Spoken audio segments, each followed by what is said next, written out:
안녕하세요. 소소하게 책 읽기의 소소입니다.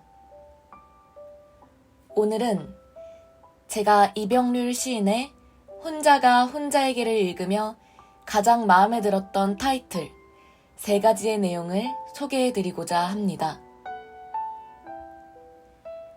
많은 고충과 위로가 담겨있는 책인 혼자가 혼자에게를 통해 자신의 삶을 되돌아보며 앞으로의 삶에 대해 생각해보는 것은 어떨까요? 그럼 바로 3가지의 타이틀을 하나하나 읊어드리겠습니다.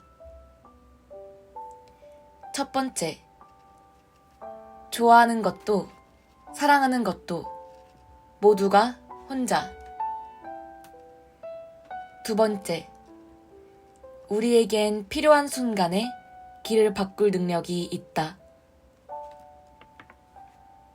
세 번째, 맞습니다. 이것도 저것도 나쁘지 않아요. 먼저, 좋아하는 것도 사랑하는 것도 모두가 혼자부터 살펴보겠습니다. 누가 물었다. 사랑하는 것과 좋아하는 것의 차이가 뭐냐고. 굳이 대답을 하지 않았던 것은 짧게 대답할 수 있을 것 같지 않아서였다. 산 아래서 듣는 빗소리가 좋아서였다. 사랑을 하면 풍경을 진하게 보는 시인이 되고 시간 속에서 부자가 된다.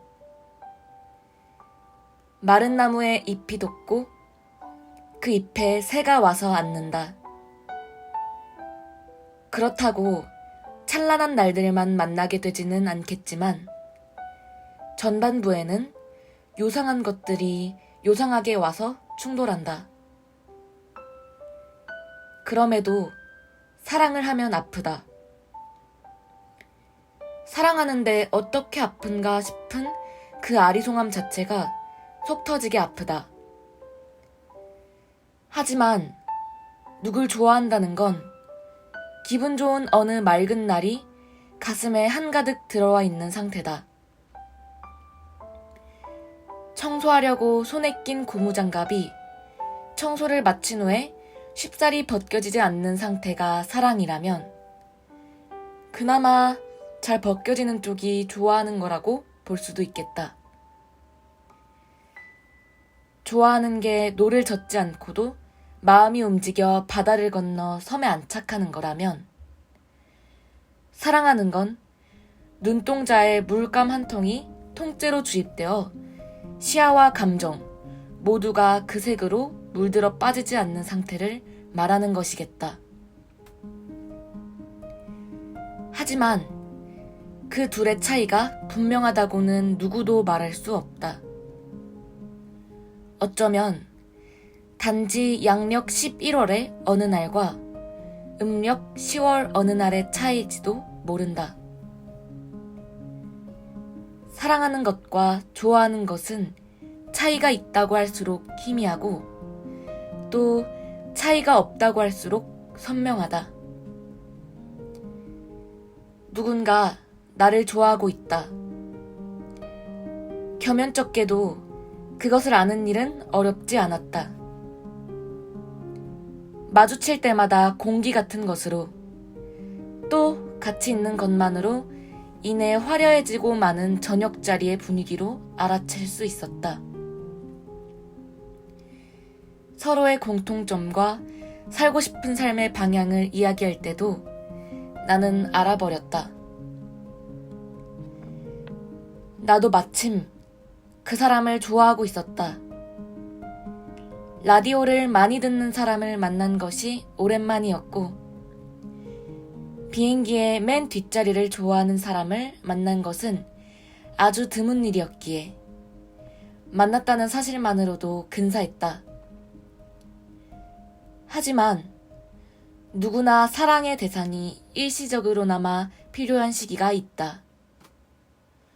조금은 더 절박하며 조금 더 긴장하면서 쓸쓸한 시간을 연결할 수 있는 극적인 사람과의 미치겠는 시간이 누굴 좋아하는 것이 나 스스로에게 보내는 알람이라고 한다면 사랑하는 것은 내가 나에게 내리는 명령이다.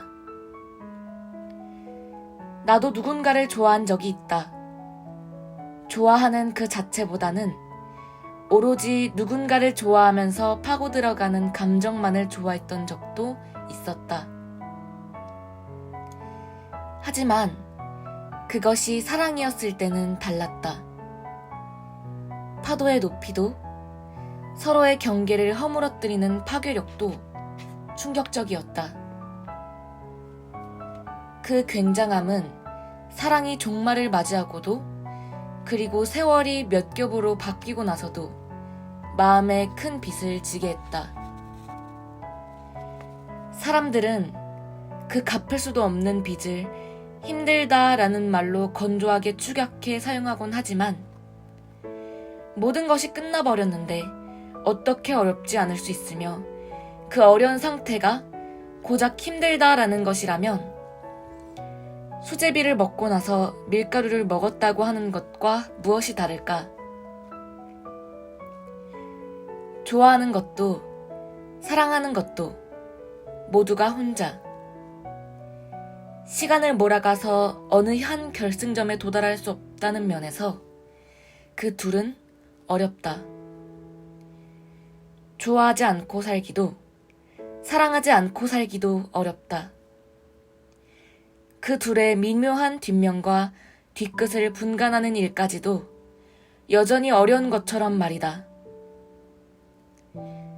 하지만 그 둘의 세계를 받아들이지 않는 상태를 산다면 삶을 방치한 채 꽤 오래 지루하게 시간을 죽이는 일에나 매달려야 한다는 것도 우리는 사실 모르고 있지 않은 것이다. 다음으론 우리에겐 필요한 순간에 길을 바꿀 능력이 있다를 살펴보겠습니다. 괜한 것의 무게로 옥신거려서 마음까지 허기질 때는 종점까지 향하는 버스를 탄다. 어딘가를 가겠다는 것이 아니라 그냥 버스의 마지막 종착지까지 가서 얼마간을 있다가 다시 같은 방법으로 되돌아오는 것. 그러니까 동쪽 서쪽인 것도 안 중요하고 그곳에서 내려 꼭 뭘 해야 할 일도 없는 것. 종점으로 향하는 동안에는 나 혼자가 아니라 풍경도 함께이고 탔다가 내리는 사람들도 함께이고 내 옆에 빈자리까지도 함께이다. 종점에 내려 국수 한 그릇을 먹고 오거나 어느 때는 더 먼 곳으로 향하는 버스 시간표를 들여다보는 일에 열중하기도 하는 것처럼 종점에서 할 수 있는 일이란 건 대단한 게 아니다. 그렇게 돌아오는 길에는 굳이 별다른 방법을 택하지 않아도 길을 반대순으로 되돌리면 될 것이고 돌아오는 길 내내 꾸벅꾸벅 졸기만 해도 되는 종점 여행. 그래도 그렇게나마 다녀옴으로 해서 나는 나의 더운 피를 조금 식히겠다는 것은 아닐까. 버스를 타고 창밖 풍경에 시선을 고정한 채 앉아있을 때 누군가 문자로 나에게 어디를 가느냐 묻는다면 나는 무어라 대답해야 할까? 가뜩이나 사실대로 말하면 이해하지 못할 것만 같은 사람에게 어디든 나서야 마음이 풀릴 것 같아서 라고 말한다면 내 말의 온도와 내 마음의 정처 없음을 이해받을 수 있을까? 언젠가 오래전 나는 이런 시를 썼다. 서너 달에 한 번쯤 한 3시간쯤 시간을 내어 버스를 타고 시흥이나 의정부 같은 곳으로 짬뽕 한 그릇 먹으러 가는 시간을 미루면 안 된다. 자신이 먹는 것이 짬뽕이 아니라 몰입이라는 사실도, 짬뽕 한 그릇으로 배를 부르게 하려는 게 아니라 자신을 타이르는 중이라는 사실까지도. 여전히 남아있는 야생의 습관 부분, 바람의 사생활 수록. 굳이 길을 나서는 것은 아무하고도 만나고 싶지 않은 상황 속으로 나를 밀어넣으려고 하는 건지도 모르겠다. 그 아무것도 아닌 시간에 나를 묶어 가두면 그것조차도 그런대로 의미가 된다는 걸 모르지 않기 때문인지도. 파울루 코엘료가 말하지 않았던가. 우리에겐 필요한 순간에 길을 바꿀 능력이 있다고. 종점은 사람에 따라 다르게 의미하겠지만 나에게는 돌아옴이다. 하룻밤 버스가 그곳에 멈춰 있다가 고난 잠을 자고 일어나 다시 같은 길로 떠나는 것을 나는 수없이 봐온 것처럼 말이다. 고등학교를 다닐 때였다. 종점 여행을 시작한 건 한 친구가 갑자기 우리 집에 가자고 한사코 나를 따라왔고, 나는 그 친구를 우리 집에 데려가는 게 싫어 내릴 곳이 되어도 버스에서 내리질 않고 버틴 것이 시작이었다. 누군가 나를 따라오는 불안과 그것이 싫어 어디론가 멀리 모르는 곳으로 딸려가는 불안. 그때 나는 불안의 샌드위치를 성큰 배움으로 없애지 않으면 안 되는 시기를 지나고 있었다. 그 후에는 시험이 끝나고 나서도 버스를 타고 강을 보러 나갔고, 밤을 새워 시를 쓴 날에도 첫 버스를 타고 가장 멀리까지 향하곤 했었다. 정말 이상한 건 떠날 때보다 돌아올 때가 더 쓸쓸하고도 더 멀었다는 것. 우리나라에서라면 종점 여행하는 건 마음만 먹으면 쉬울 수 있지만 외국에서의 형편은 다르다. 중간 어딘가에 내리지 않고도 계속 앉아있으면, 특히나 버스기사는 친절을 앞세워 외국인 티가 나는 나를 자꾸 귀찮게 하기 때문이다. 딱히 어디를 갈지 몰라 그냥 앉아있는 사람에게 어디서 내릴 거냐, 어디를 가는지 말해주면 내릴 곳을 알려주겠다 하면서 보통 소란스러워지는 게 아니니까. 동유럽 어디선가 그날도 버스를 타고 종점까지 다녀오기로 했었다. 아니나 다를까 버스를 타는데 어디까지 가냐고 묻는다. 보디랭귀지가 시작되었다. 버스 안내판에 붙어있는 종점의 지명을 가리킨 뒤 그곳에서 다시 돌아오겠다는 의사표현을 했다. 그가 반만 알아듣고는 이해 못하는 표정이었다. 나는 목에 걸고 있던 카메라를 가리키며 그곳에서 내려 사진을 찍고 다시 돌아오겠다고 최대한 전달이 되게끔 절도 있게 몸으로 설명했다.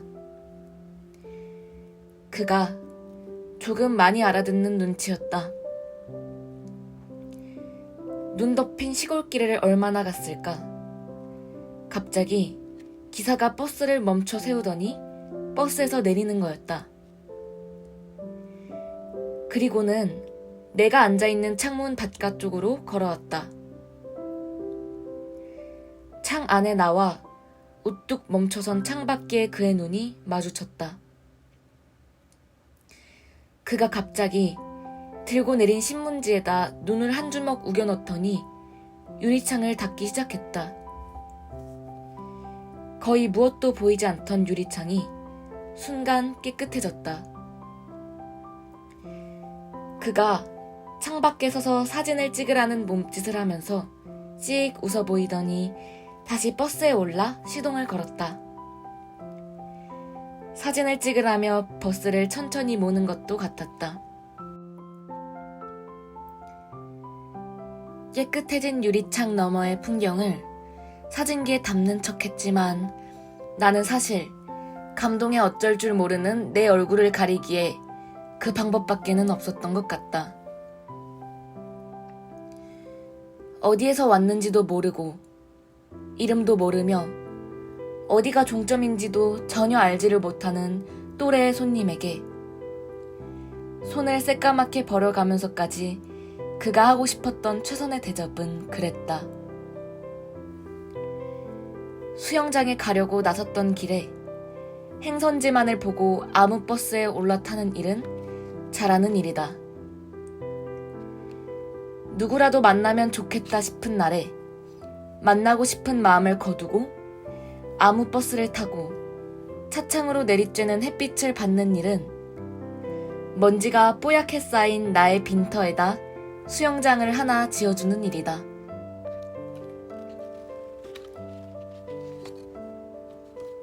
마지막으로 맞습니다. 이것도 저것도 나쁘지 않아요를 살펴보겠습니다. 국도변 휴게소에 차를 세우고 몇 걸음 걸어 바다를 보고 돌아오는 길이었다. 한 어르신이 차 운전석에 앉아 식사를 하고 있었는데 언뜻 그릇만 봐서도 사서 먹는 밥이 아니라 지어 먹는 밥인 것 같았다. 운전석 주변에는 이런저런 살림도구들이 어지럽게 널려 있었다. 나는 무심한 척 마음 쓰라린 것을 감추며 그곳을 지났다. 그로부터 이틀 후 여행을 마치고 다시 되돌아오는 길에 그 휴게소에 들렀다. 일부러 그랬던 것이 아니라 마침 그렇게 되어서였다. 이번에도 같은 자리에 주차된 차가 보였고 바다에 다녀오는 길에 그 어르신과 마주쳤다. 차의 트렁크를 열어서 뭔가를 꺼내려던 어르신은 내가 지나가자 몸으로 가리려는 듯 잠시 멈칫했지만 이내 나는 차 뒤편의 속사정을 보고 말았다. 휴대용 가스레인지라든가 냄비, 라면, 계란꾸러미 같은 세간들로 간이부엌을 꾸미고 있었다. 그렇게 차가워 보이는 부엌은 처음 보았다. 대체 무슨 일이냐고 묻고 싶었지만 나 또한 그저 스쳐 지나가는 이번 생의 여행자일 뿐이었다. 맞습니다. 이렇게 사는 것도 나쁘지 않아요. 또 하나는 기차 안에서 본 풍경이다. 30 중반은 됐을 법한 사내였다. 그 사내에게 눈길을 준 것은 기차가 어느 역에 정차하자 많은 사람들 눈길이 그 사내를 향했기 때문이었는데 아이들이 입을 법한 원색의 티셔츠에 점퍼를 걸치고 있는 데다 한 손에 커다란 인형을 들고 있어서였다. 인형은 10년은 좋기 사내와 함께 살았을 것처럼 군데군데 낡고 때가 끼어 있었다. 사내는 기차에 오르더니 자리를 정한 다음 인형을 껴안고는 얼굴에 부볐다. 사람들의 그 많은 시선을 하나도 신경 쓰지 않는 사내가 여전히 놀라웠다. 30대 중반의 남성이 저렇게 인형을 들고 아이처럼 행동하다니. 내가 할 수 있는 일이라곤 그저 대놓고 쳐다보는 일이었다. 내 탁한 호기심과는 달리 그 사내의 얼굴은 편했다. 아니, 믿을 수 없을 정도로 눈이 맑다는 표현이 더 사실에 가까울 것이다. 그때 잠시 가만히 나는 그 발견 앞에서 이렇게 중얼거렸다. 그래, 맞아. 저토록 아무것도 신경 쓰지 않는 삶. 바로 내가 살고 싶은 삶. 또 한 번은 청량리역이었다. 기차 시간을 얼마 남겨두지 않고 대합실에 앉아 기차를 기다리고 있을 때 보았다. 50이 좋게 넘어 보이는 사내였다. 아니, 사내라고 적고 있지만 사내라고 말하기엔 조심스러운 면이 있는 인물이었다. 커다란 반짝이 귀걸이를 하고 검은색 스타킹을 신고 치마와 블라우스를 입었으며 머리에는 갈색 가발을 쓰고 머리띠를 둘렀다. 거기까지는 그럴 수 있었다. 그 옆에 여든은 돼 보이는 아버지가 앉아 있었는데 아버지는 연신 계란이라도 먹어라, 주스라도 사줄까 하면서 아들을 챙기고 있었다. 그럴 때마다 아들은 몸을 살짝 돌려서 싫다는 의사표현을 하거나 손거울을 들여다보면서 화장을 고치고 있었다. 여든 된 아버지 앞에서 립스틱을 바르는 50이 넘은 아들이었다. 세상에는 그럴 수도 있는 일 투성이일 테고 그런 것만큼이나 하나도 안 중요한 일 투성이이기도 할 것이다. 반면 그 어떤 기적이나 운명이라 할지라도 받아들일 수 없는 입장도 분명 있기는 할 것이다. 괜히 내가 아버지의 입장이 되어 그 모든 상황을 헤아리자니 복잡하고 희한스럽고 어두웠다. 그러나 실은 어찌 보면 아들의 생긴 대로 살겠다는 입장이 훨씬 더 날렵하고 명백하고 간단하다는 생각이 들었다. 기차에 오르고 나니 마침 같은 기차를 기다렸던 것인지 그 부자가 멀지 않은 곳에 자리를 잡았다. 아버지는 왼쪽 창가에 앉았고 아들은 두어 칸 앞 오른쪽 창가를 차지하고 앉았다. 어디에 가는 길일까? 두 사람은 집에 가는 길일까? 그도 아니라면 어디 좋은 데라도 가는 길일까? 기차가 터널을 들어가면서 나는 눈을 감았다. 좋은 데라는 건 과연 어디를 가리키는 말인가 라는 말소리가 들려왔다. 터널을 지나면 창밖은 머지않아 온통 봄이겠다 싶었다. 사람은 누구나 외로움을 어렵게 생각합니다. 그렇기에 혼자 있는 시간을 고독하고 거추장스럽다고 느낍니다. 하지만 책은 외로움 앞에서 의연해지기 위해서라도 혼자 있는 시간을 즐기면서 써야 한다고 말해줍니다. 혼자 있는 시간 속에서 자신을 돌아보고 자신을 성장시키며 살아가야 한다고 말이죠. 자신의 삶 속에 진정한 가치를 찾으라고 말해주는 산문집. 이병률 시인의 혼자가 혼자에게였습니다. 감사합니다.